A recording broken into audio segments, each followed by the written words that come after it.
जय श्री राम सभी भाइयों को। प्रभु श्री राम जी के ऊपर ये लोग बहुत अपमान कर रहे हैं, इसलिए आज मैं ये वीडियो बना रहा हूँ। इस वीडियो को ज्यादा से ज्यादा शेयर करें। कल 14 तारीख को ये लोग वीडियो दिखाने वाले हैं। देखो, आपको थोड़ा सा मैं दिखा भी देता हूँ। देखिए, ये रामपाल के चेले हैं। ट्रेलर। वशिष्ठ ऋषि ने किस गलत फहमी में रखा राम का नाम। देखिए कैसे अपमान किया जा रहा है। ठीक है, तो इस वीडियो को ज्यादा से ज्यादा शेयर करें, यही प्रार्थना है मेरी आपकी।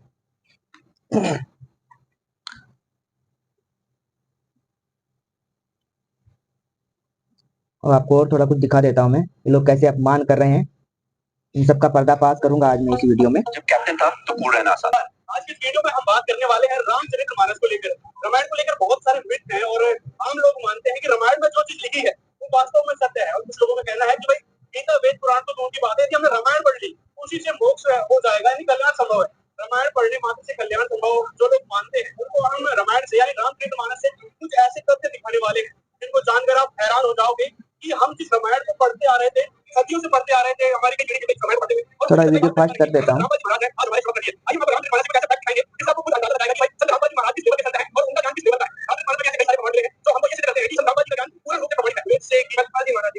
तो हम जानना चाहते हैं कुछ आप शॉर्ट में हमको प्रमाण सहित दिखा दें ताकि हमारे दर्शक ये भी समझ पाए कि आखिर उसमें लिखा क्या था। वो हमारे पास अवेलेबल है, ठीक है। इसमें बालकांड में आ जाइए आप जी। बालकांड में दोहा नंबर 143 में आप देखिए, यहाँ पे क्या दिखाया गया है। नेति नेति जहि वेद निरूपा निजानंद निरूपाधि अनुपा शंभु विरंची विष्णु भगवाना उपजहि जासु अंत ते नाना। जिन्हें वेद नेति नेति यह भी नहीं कहकर निरूपण करते हैं, जो आनंद स्वरूप उपाधि रहित और अनुपम है, एवं जिनके अंश से अनेकों शिव ब्रह्मा और विष्णु भगवान प्रकट होते हैं। अब देखिए, इसमें स्पष्ट रूप से बताया गया है कि मनु और शत्रुपा जो सतयुग में हुए हैं उनके ज्ञान का आप लेवल देखिए। वो क्या यहाँ पे इसमें रामचरितमानस में उनके बारे में बताया गया है कि वो कह रहे हैं कि उस भगवान के बारे में हम बात कर रहे हैं जिनके एक अंश से सिर्फ अनेकों शिव ब्रह्मा और विष्णु भगवान प्रकट होते हैं। अभी तक हम यही सुनते आए थे कि रामचरितमानस में विष्णु भगवान अर्थात श्री रामचंद्र जी का ही ज्ञान दिया हुआ है, जबकि यहाँ पे उनसे आगे के बहुत सारे भगवानों का प्रमाण मिलता है। और भी आपको दिखाते हैं, देखिए अगले पेज से। पहले ये दिखा। सेवक सुरतरु सुरधेनु यदि हरिहर पंडित पद रेणु सेवक सुलभ सकल सुखदायक पाल चराचर नायक। हे प्रभु, सुनिए, आप सेवकों के लिए कल प्रस्त और कामधेनु हैं। आपकी चरण रज की ब्रह्मा विष्णु और शिव भी वंदना करते हैं। देखिए, जहाँ विष्णु जी अर्थात श्री रामचंद्र जी को सभी पूर्ण परमात्मा मान के अभी तक चल रहे थे, रामचरितमानस में इसके विपरीत ज्ञान दिया हुआ है। उनसे ऊपर तो प्रभु बताए। आप देखिए, आप सेवा करने में सुलभ है तथा सब सुखों के देने वाले हैं। आप शरणागत के रक्षक और जड़ चेतन के स्वामी हैं। तो श्री रामचंद्र जी को यही कैंसिल हो गया कि वो जड़ चेतन। देखो क्या बोल रहे हैं, यही कैंसिल हो गए, मतलब उनको छोटा बताया जा रहा है। ये प्रभु श्री राम की महिमा गा रहे हैं यार रामचरितमानस में। मैं आपको दिखाता हूँ, चलिए। जय श्री राम सभी भाइयों को। इस वीडियो को ज़्यादा से ज़्यादा शेयर करना है। प्रभु श्री राम जी के बारे में बहुत गलत अफवाहें फैला रहे हैं ये लोग रामपालिए, इसलिए इस वीडियो को ज़्यादा से ज़्यादा शेयर करना है। ठीक है, चलिए शुरू करते हैं। 152 पेज नंबर रामचरितमानस का, दोहा नंबर 143 और 144। यहीं से ये भ्रमित करते हैं, बीच बीच में जो लोगों को पढ़ा कर भ्रमित करते हैं।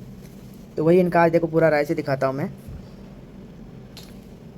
जिन्हें वेद नेति नेति यह भी नहीं कहकर निरूपण करते हैं, जो आनंद स्वरूप उपाधि रहित और अनुपम है, एवं जिनके अंश से अनेकों शिव ब्रह्मा और विष्णु भगवान प्रकट होते हैं।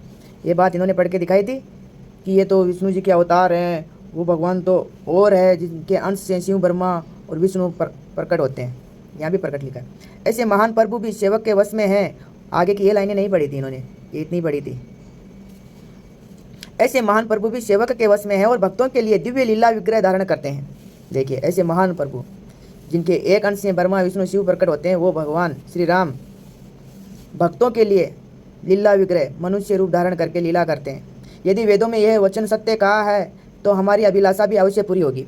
इस प्रकार जल का आहार करते तप करते 6000 वर्ष बीत गए, फिर 7000 वर्ष वे वायु के आधार पर रहे। ये मनु और शतुपा की बात चल रही है। यहाँ पे वो तप कर रहे, तपस्या कर रहे थे। 10,000 वर्ष उन्होंने वायु का आधार भी छोड़ दिया, दोनों एक पैर से खड़े रहे। उनका अपार तप देखकर ब्रह्मा विष्णु और शिव जी कई बार मनु जी के पास आए। उन्होंने इन्हें अनेक प्रकार से ललचाया और कहा कि कुछ वर मांगो, पर ये परम धैर्यवान राजा रानी अपने तप से किसी के डिगाए नहीं डिगे। यद्यपि उनका शरीर हड्डियों का ढांचा मात्र रह गया था, फिर भी उनके मन में जरा भी पीड़ा नहीं थी। सर्वज्ञ प्रभु ने अनन्य गति आश्रय वाली तपस्वी राजा रानी को निज दास जाना। तब परम गंभीर और कृपा रूपी अमृत से सनी हुई एवं आकाशवाणी हुई कि वर मांगो। मुर्दे को भी जिला देने वाली सुंदर वाणी कानों को छेदों से होकर जब हृदय में आई, तब राजा रानी के शरीर ऐसे सुंदर और हष्टपुष्ट हो गए मानो अभी घर से आए हैं। कानों में अमृत के समान लगने वाले वचन सुनते ही उनका शरीर पुलकित और प्रफुल्लित हो गया। तब मनुजी दंडवत करके बोले, प्रेम हृदय में समता न था। हे प्रभु सुनिए, आप सेवकों के लिए कल्प वृक्ष और कामधेनु है। आपकी चरण रज की ब्रह्मा विष्णु और शिवजी भी वंदना करते हैं। आप सेवा करने में सुलभ है तथा सब सुखों को देने वाले हैं। आप शरणागत के रक्षक और जड़ चेतन के स्वामी हैं। हे अनाथों का कल्याण करने वाले, यदि हम लोगों पर आपका स्नेह है तो प्रसन्न होकर यह वर दीजिए कि आपका जो स्वरूप शिवजी के मन में बसता है और जिसकी प्राप्ति के लिए मुनि लोग यत्न करते हैं, जो काकभूषण जी के मनरूपी मानस सरोवर में विहार करने वाला हंस है, सगुण और निर्गुण कहकर वेद जिसकी प्रशंसा करते हैं। हे शरणागत के दुख मिटाने वाले प्रभु, ऐसी कृपा कीजिए कि हम उसी रूप को नेत्र भरकर देखें। राजा रानी के कोमल नियुक्त और प्रेम रस से पगे हुए वचन भगवान को बहुत ही प्रिय लगे। भक्तवत्सल कृपा निदान संपूर्ण विश्व के निवास स्थान या समस्त विश्व में व्यापक सर्वसमर्थ भगवान प्रकट हो गए। पहले आकाशवाणी हुई थी, अब भगवान प्रकट हो गए। भगवान के नीले कमल, वीडियो थोड़ा ज़्यादा बड़ा हो जाएगा इसलिए आगे से दिखा देता हूँ। फिर कृपा निदान भगवान बोले, मुझे अत्यंत प्रसन्न जानकर और बड़ा भारी दानी मानकर जो मन को भाए वही वर मांग लो। अब इनको वर मांगने के लिए बोल रहे हैं मनु जी और सुताबाजी को।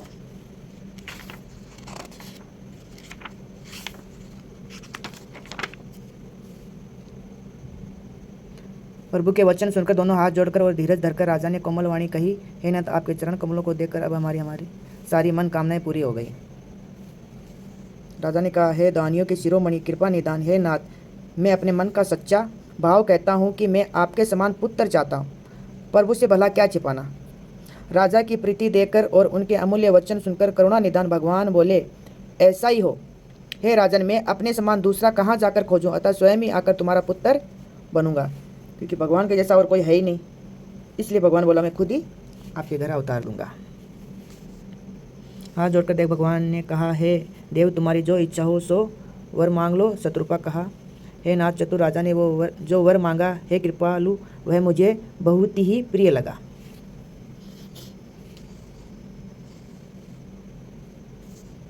हे माता, मेरी कृपा से तुम्हारा अलौकिक ज्ञान कभी नष्ट न होगा। तब मनु ने भगवान के चरणों की वंदना करके फिर कहा, हे प्रभु, मेरी एक विनती और है। आपके चरणों में मेरी वैसी प्रीति हो जैसी पुत्र के लिए पिता की होती है, चाहे मुझे कोई बड़ा भारी मूर्ख ही क्यों न कहे। जैसे मणि के बिना सांप और जल के बिना मछली नहीं रह सकती, वैसे ही मेरा जीवन आपके अधीन रहे, आपके बिना न रह सके। ऐसा वर मांगकर राजा भगवान के चरण पकड़ रह गए। तब दया के निदान भगवान ने कहा, ऐसा ही हो। अब तुम मेरी आज्ञा मानकर देवराज इंद्र की राजधानी अमरावती में जाकर वास करो।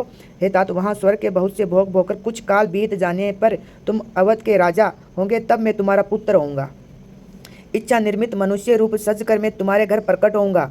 हे तात, मैं अपने अंशों सहित देह धारण करके भक्तों को सुख देने वाले चरित्र करूंगा, जिन चरित्रों को बड़े भाग्यशाली मनुष्य आदर सहित सुनकर ममता और मत त्याग कर भवसागर से तर जाएंगे। आदि शक्ति यह मेरी स्वरूप भूता माया भी, जिसने जगत को उत्पन्न किया है, अवतार लेगी। इस प्रकार मैं तुम्हारे अभिलाषा पूरी करूंगा। मेरा प्रणय सत्य है, सत्य है, सत्य है। कृपा निदान भगवान बार बार ऐसा कहकर अंतर्धान हो गए।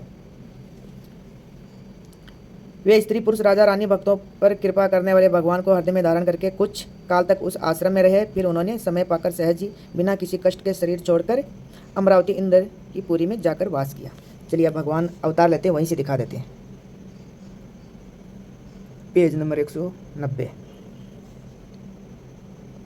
वह उनमें से एक भाग राजा ने कैकेयी को दिया, शेष जो बच रहा उसके फिर 2 भाग हुए और राजा ने उनको कौशल्या और कैकेयी के हाथ रखकर अर्थात उनकी अनुमति लेकर और इस प्रकार उनका मन प्रसन्न करके सुमित्रा को दिया। जो पुत्र प्राप्ति के लिए जो फल लाए थे वो सबको बांट दिया। इस प्रकार सब स्त्रियां गर्भवती हुई। वे हृदय में बहुत हर्षित हुई, उन्हें बड़ा सुख मिला। जिस दिन से श्रीहरि लीला से ही गर्भ में आए, देखिए लीला में गर्भ से आए, देखा ना, लीला से ही गर्भ में आए सब लोगों के सुख और संपत्ति छा गई। शोभाशील और तेज की खान बनी हुई सब रानियां महल में सुशोभित हुई। इस प्रकार कुछ समय सुखपूर्वक बीता और वह अवसर आ गया जिसमें प्रभु को प्रकट होना था। भगवान देखिए अभी प्रकट भी कैसे होते हैं, चतुर्भुज रूप से होते हैं। ठीक है, हम जैसों का जन्म हो वैसे जन्म नहीं, क्योंकि भगवान तो लीला कर रहे हैं ना। जो ये लोग बता दें ना भगवान का जन्म हुआ, ये हुआ, भगवान प्रकट होते हैं चतुर्भुज से। देखिए आगे, जब ब्रह्मा जी ने वह भगवान के प्रकट होने का अवसर जाना तब उनके समेत सारे देवता विमान सजा सजा कर चले। निर्मल आकाश देवताओं और समूहों से भर गया। गंधर्वों का दल गुणों का गान करने लगा। सारे देवता वगैरह भी आए थे उस समय, और सुंदर अंजलियों में सजा सजा कर पुष्प बरसाने लगे। आकाश में घमाघम नगाड़े बजने लगे। नाग मुनि और देवता स्तुति करने लगे और बहुत प्रकार से अपनी अपनी सेवा उपहार भेंट करने लगे। देवताओं के समूह विनती करके अपने अपने लोक में जा पहुँचे। समस्त लोगों को शांति देने वाले जगदाधार प्रभु प्रकट हुए। देखिए भगवान प्रकट हो गए। दिनों पर दया करने वाले कौशल्या जी के हितकारी कृपालु प्रभु प्रकट हुए। मुनियों के मन को हरने वाले उनके अद्भुत रूप का विचार करके माता हर्ष से भर गई। नेत्रों को आनंद देने वाले मेघ के समान श्याम शरीर था। श्याम शरीर था, चार भुजाओं में अपने खास आयु धारण किए हुए थे। देखा आपने, भगवान प्रकट हुए चतुर्भुज में और चारों भुजाओं में आयुध, चक्र, गदा, शंख, पुष्प, आभूषण और वनमाला पहने थे। बड़े बड़े नेत्र थे। इस प्रकार शोभा के समुद्र तथा खर राक्षस को मारने वाले भगवान प्रकट हुए। दोनों हाथ जोड़कर माता कहने लगी, हे अनंत, क्योंकि भगवान का अंत नहीं है। जितने भी ब्रह्मांड है भगवान के उदर में, एक एक रोम कोप में जितने भी जो रोम होते हैं ना शरीर पे, उस एक एक रोम में अनंत कोटि ब्रह्मांड है। इसलिए भगवान को अनंत नाम से पुकारा जाता है। एक नाम अनंत भी है भगवान का। और वासुदेव भी भगवान को इसलिए बोलते हैं, सारे प्राणी में भगवान वास करते हैं और सारे प्राणी भगवान में वास करते हैं।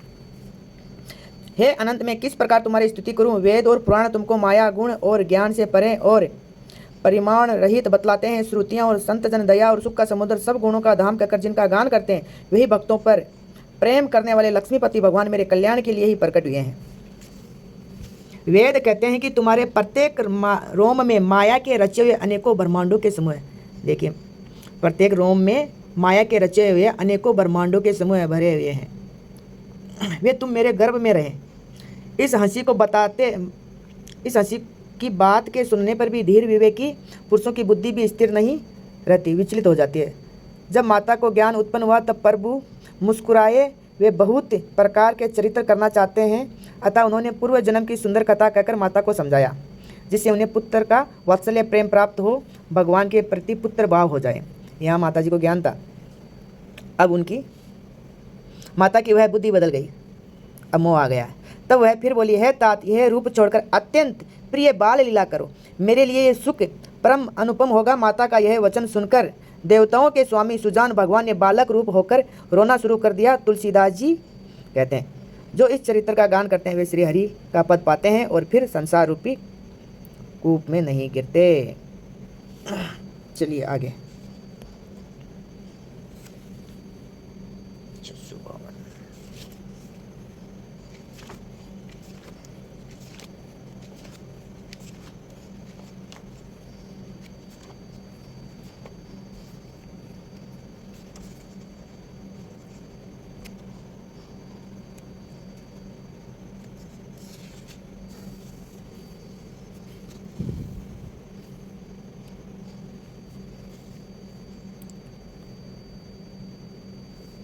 इस तामस शरीर से भजन तो होगा नहीं, अतः मन वचन और कर्म से यही दृढ़ निश्चय। और यदि वे मनुष्य रूप कोई राजकुमार होंगे तो उन दोनों को रण जीतकर उनकी स्त्री को हर लूँगा। यह विचार रावण रथ पर चढ़कर अकेला ही वहाँ चला जहाँ समुद्र तट पर ये रावण हरण करता है ना सीता माता जी का, ये प्रकरण है, पेज नंबर है 652। ठीक है, यहाँ का रहस्य भी बता देता हूँ। लक्ष्मण जी जब कंदमूल फल लेने के लिए वन में गए तब अकेले में कृपा और सुख के समय श्री रामचंद्र जी हंसकर जानकी जी से बोले, हे प्रिय, हे सुंदर पतिव्रत, धर्म का पालन करने वाले सुशीले, सुनो मैं अब कुछ मनोहर मनुष्य लीला करूंगा। देखा आपने, इसलिए जब तक मैं राक्षसों का नाश करूं तब तक तुम अग्नि में निवास करो। श्री राम जी ने जो ही सब समझा कर कहा त्यों ही श्री सीता जी प्रभु के चरणों को हृदय में धरकर अग्नि में समा गई। सीता जी ने अपनी छाया मूर्ति वहाँ रख दी, जो उनके जैसी शील स्वभाव और रूप वाली तथा वैसे ही विनम्र थी। यहाँ पे सीता माता जी अग्नि में अग्निदेव के पास रही और जो उनकी परछाई थी उसको रावण हरण करता है। भगवान ने जो कुछ लीला रची, इस रहस्य को लक्ष्मण जी ने भी नहीं जाना। स्वार्थपरायण और नीच रावण वहाँ गया जहाँ मरीचि था और उसको सिर नवाया। देखिए ये बात लक्ष्मण जी को भी पता नहीं थी। लक्ष्मण जी देखिए यहाँ पे कंदमूल लाने गए थे वन में, उस समय सीता माता जी को बोला, ये रहस्य था। चलिए अब आगे भी।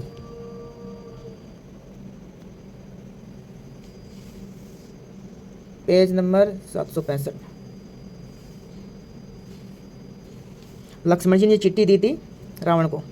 श्री राम जी के छोटे भाई लक्ष्मण ने यह पत्रिका दी है, हे नाथ इसे बचवाकर छाती ठंडी कीजिए।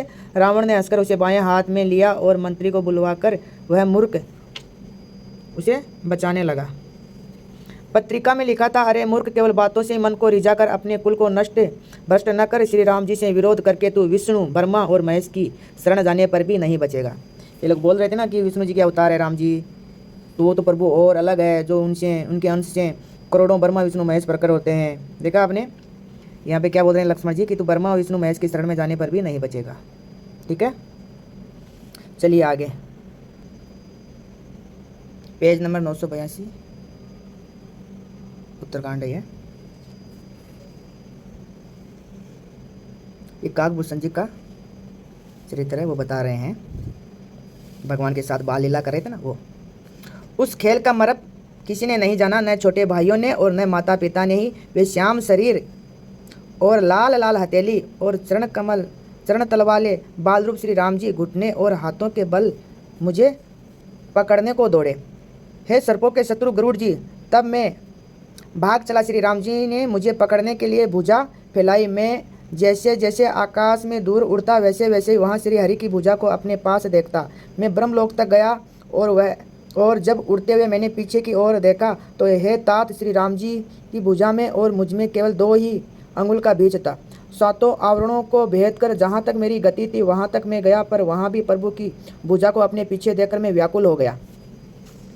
जब मैं भयभीत हो गया तब मैंने आंखें मूंद ली, फिर आंखें खोलकर देखते ही अवधपुरी में पहुँच गया। मुझे देखकर श्री राम जी मुस्कुराने लगे। उनके हंसते ही मैं तुरंत उनके मुख में चला गया। काकभूषण जी उनके मुख में चला गया, उनके पेट में चले गए श्री राम जी के। ठीक है, जो अनंत कोटि ब्रह्मांडों के जो मालिक है ना, जिनके इनके एक एक रोमकूप में अनंत कोटि ब्रह्मांड है। अब देखिए, हे पक्षीराज सुनिए, मैंने उनके पेट में बहुत से ब्रह्मांडों के समूह देखे। देखिए वो पेट में चले गए तो सारे ब्रह्मांड भगवान के अंदर है, तो उन्होंने बहुत से ब्रह्मांडों के समूह देखे। वहाँ उन ब्रह्मांडों में अनेकों विचित्र लोक देखे, जिनकी रचना एक से एक की बढ़कर थी। करोड़ों ब्रह्मा जी और शिवजी, अनगिनत तारागण, सूर्य और चंद्रमा, अनगिनत लोकपाल, यम और काल, अनगिनत विशाल पर्वत और भूमि, असंख्य समुद्र, नदी, तालाब और वन तथा और भी नाना प्रकार की सृष्टि का विस्तार देखा। देवता, मुनि, सिद्ध, नाग, मनुष्य, किन्नर तथा चारों प्रकार के जड़ और चेतन जीव देखे, जो कभी न देखा था न सुना था और जो मन में भी नहीं समा सकता, अर्थात जिसकी कल्पना भी नहीं की जा सकती। वही सब अद्भुत सृष्टि मैंने देखी, तब उसका किस प्रकार वर्णन किया जाए। अब यहाँ देखिए, मैं एक एक ब्रह्मांड में 100 वर्ष तक रहता। इस प्रकार मैं अनेकों ब्रह्मांड देखता फिरा। प्रत्येक लोक में भिन्न भिन्न ब्रह्मा, भिन्न भिन्न विष्णु, शिव, मनु, दिक्पाल, मनुष्य, गंधर्व, भूत, वेताल, किन्नर, राक्षस, पशु, पक्षी, सर्प देखा। ब्रह्मा, विष्णु, महेश प्रत्येक लोक में देखा। ये सब भगवान के पेट में देख रहे हैं। ठीक है,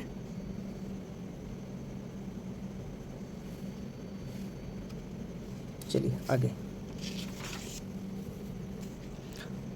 तथा ना जाति के देवता दैत्यगण थे, सभी जीव वहाँ दूसरे प्रकार थे। अनेक पृथ्वी, नदी, समुद्र, तालाब, पर्वत तथा सब सृष्टि वहाँ दूसरी दूसरी प्रकार की थी। प्रत्येक ब्रह्मांड में मैंने अपना रूप देखा तथा अनेकों अनुपम वस्तुएं देखी। प्रत्येक भुवन में न्यारी ही अवधपुरी, भिन्न सरयुजी और भिन्न प्रकार की ही नर नारी थे।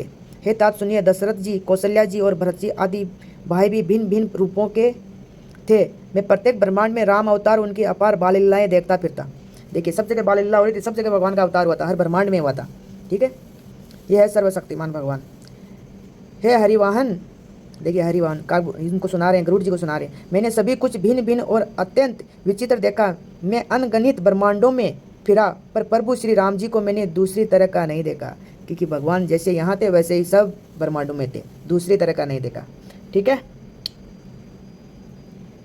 ये श्रीमद् वाल्मीकि रामायण है। चलिए इसमें भी कुछ रहस्य आपको दिखा देता हूँ। 117वां सर्ग है वाल्मीकि रामायण का।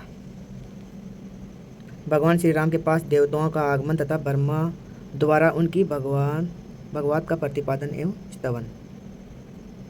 तदंतर धर्मात्मा श्री राम हाहाकार करने वाले वानर और राक्षसों की बातें सुनकर मन ही मन बहुत दुखी हुए और आंखों में आंसू भरकर 2 घड़ी तक कुछ सोचते रहे। इसी समय विश्वा के पुत्र यक्षराज कुबेर, पितरों सहित यमराज, देवताओं के स्वामी सहस्त्र नेत्रधारी इंद्र, जल के अधिपति वरुण, त्रिनेत्रधारी श्रीमान वृषध्वज महादेव तथा संपूर्ण जगत के इष्ट ब्रह्म देवताओं में श्रेष्ठ ब्रह्मा जी, वे सब देवता सूर्य तुल्य विमानों द्वारा लाहापुरी में आकर श्री रघुनाथ जी के पास गए। भगवान श्री राम उनके सामने हाथ जोड़े खड़े थे। वे श्रेष्ठ देवता आभूषणों से अलंकृत अपनी विशाल भुजाओं को उठाकर उनसे बोले, श्री राम, आप संपूर्ण विश्व के उत्पादक, ज्ञानियों में श्रेष्ठ और सर्वव्यापक हैं। फिर इस समय आग में गिरी हुई सीता की अपेक्षा कैसे कर रहे हैं? ये भगवान जो लीला कर रहे थे ना, उसकी बात चल रही है कि आप आग में गिरी उपेक्षा कर रहे हैं सीता माता का। आप समझ देवताओं में श्रेष्ठ विष्णु ही है, इस बात को कैसे नहीं समझ रहे हैं? ठीक है, पूर्व काल में वसुओं के प्रजापति जो ऋतधाम नामक वसु थे, वे आप ही थे। आप तीनों लोकों के अधिकर्ता स्वयं प्रभु है। रुद्रों में 8वें रुद्र और सद्याओं में 5वें साध्य भी आप ही है। 2 अश्विनी कुमार आपके कान है और सूर्य तथा चंद्रमा नेत्र है। शत्रुओं को संताप देने वाले देव सृष्टि के आदि, अंत और मध्य में भी आप ही दिखाई देते हैं। फिर एक साधारण मनुष्य की भांति आप सीता की उपेक्षा क्यों कर रहे हैं? क्योंकि भगवान लीला कर रहे थे ना। देखिए, उन लोकपालकों के ऐसा करने पर धर्मात्माओं ने श्रेष्ठ लोकनाथ रघुनाथ श्री राम ने उन श्रेष्ठ देवताओं से कहा, देवगण, मैं तो अपने को मनुष्य दशरथ पुत्र राम ही समझता हूँ। भगवान, मैं जो हूँ और जहाँ से आया हूँ वह सब आप ही मुझे बताइए। देखें, श्री रघुनाथ जी ऐसा कहने पर ब्रह्मवेताओं में श्रेष्ठ ब्रह्मा जी ने उनसे इस प्रकार कहा, सत्य पराक्रमी श्री रघुवीर, आप मेरी सच्ची बात सुनिए। आप चक्कर धारण करने वाले सर्व समर्थ श्रीमान भगवान नारायण देव है।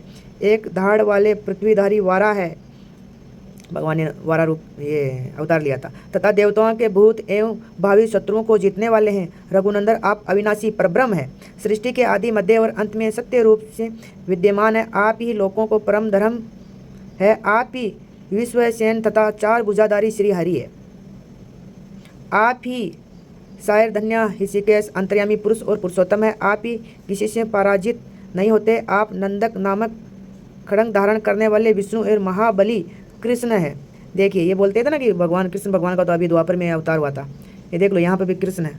आप विष्णु एवं महाबली कृष्ण है। आप ही देव सेनापति तथा गाँवों के मुखिया अथवा नेता है। आप ही बुद्धि, सत्य, समा, इंद्रिय तथा सृष्टि एवं प्रलय के कारण है। आप ही उपेंद्र, वामन और मधुसूदन है। देखिए, वामन भगवान का भी यहाँ नाम आया। देखिए, भगवान ने जो अवतार लिए।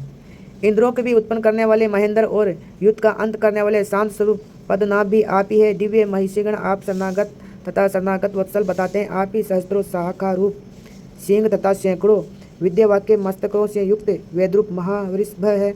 आप ही तीनों लोकों के अधिकर्ता और स्वयं प्रभु परम स्वतंत्र है।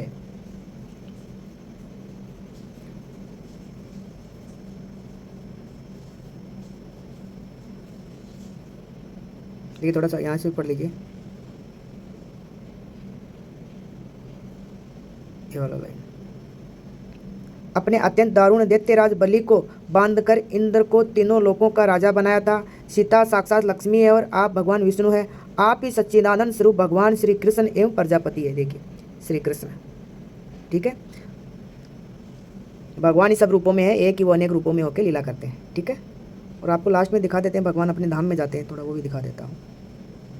ये लोग बोलते हैं ना कि गंगा जी में जाके ये किया वो किया। 110वां सर्ग है ये। यहाँ से पढ़िएगा। महातेजस्वी परमेश्वर, आपकी इच्छा हो तो चतुर्भुज विष्णु रूप में ही प्रवेश करे अथवा अपने सनातन आकाश में अव्यक्त परब्रह्म रूप में ही विराजमान हो। देव आप ही संपूर्ण लोकों के आश्रय हैं। आपकी पुरातन पत्नी योगमाया हरदनी शक्ति स्वरूपा जो विशाल लोचना सीता देवी है, उनको छोड़कर दूसरे कोई आपको यथा रूप से नहीं जानते। देखिए, योगमाया सीता माता, उनको छोड़कर दूसरा कोई नहीं जानता आपको, क्योंकि आप अचिंत्य, अविनाशी तथा जरा आदि अवस्थाओं से रहित परब्रह्म है। अतः महातेजस्वी राघवेंद्र, आप जिसमें चाहे अपने उसी स्वरूप में प्रवेश करें। अभी अपने रूप में आने के लिए बोल रहे हैं कि चतुर्भुज में आइए, नहीं तो अपने आकाश अव्यक्त परब्रह्म रूप में आइए। पितामह वर्मा जी की यह बात सुनकर परम बुद्धिमान श्री रघुनाथ जी ने कुछ निरीक्षण करके भाइयों के साथ शरीर सहित अपने वैष्णव तेज में प्रवेश किया।